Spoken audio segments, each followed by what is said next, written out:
Continuing with the energy storage technology, we have the next energy storage in the form of flywheel. So, this is basically the typical structure of a flywheel. A constant stress principle may be employed for the design of ultra high speed flywheels.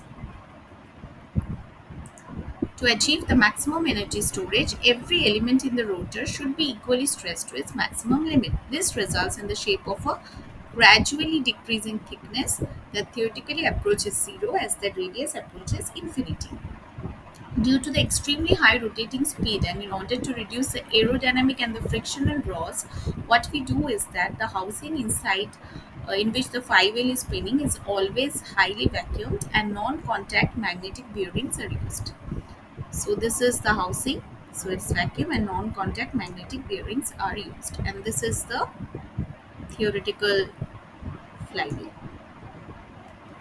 Now, the electric machine is one of the most important components in the flywheel system since it has a critical impact on the performance of the system. At present, permanent magnet brushless DC motors are usually accepted in the flywheel system. Apart from possessing high power density and high efficiency, the permanent magnet brushless DC motor has the unique advantage that no heat is generated, which is particularly essential for the rotor to work in a vacuum environment.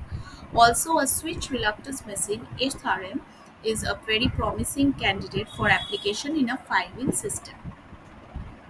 In contrast to applying the ultra high speed flywheel for energy storage in stationary plants, its application to electric vehicles and hybrid electric vehicles is suffer from two specific problems. First, the gyroscopic forces occur whenever a vehicle departs from its straight line course, such as during turning and in pitching upward or downward from road grace.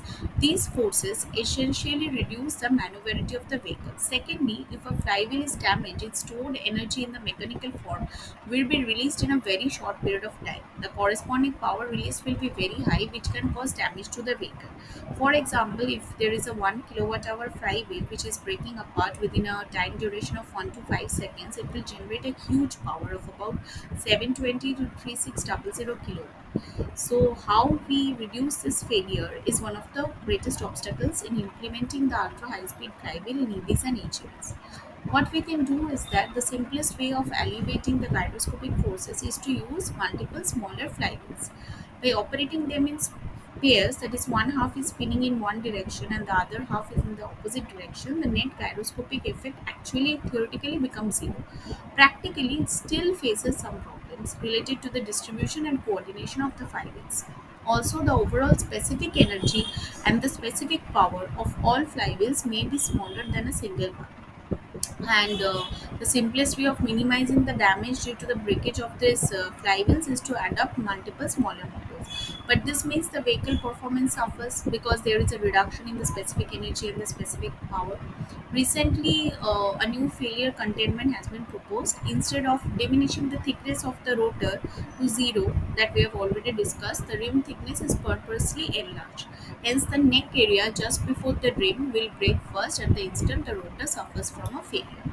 Also, what happens is that a flywheel technology can be used in hybridized mode with battery technologies also, so that one can take the advantage of the batteries and the flywheel and provide the energy to the hybrid electric vehicle for its better performance.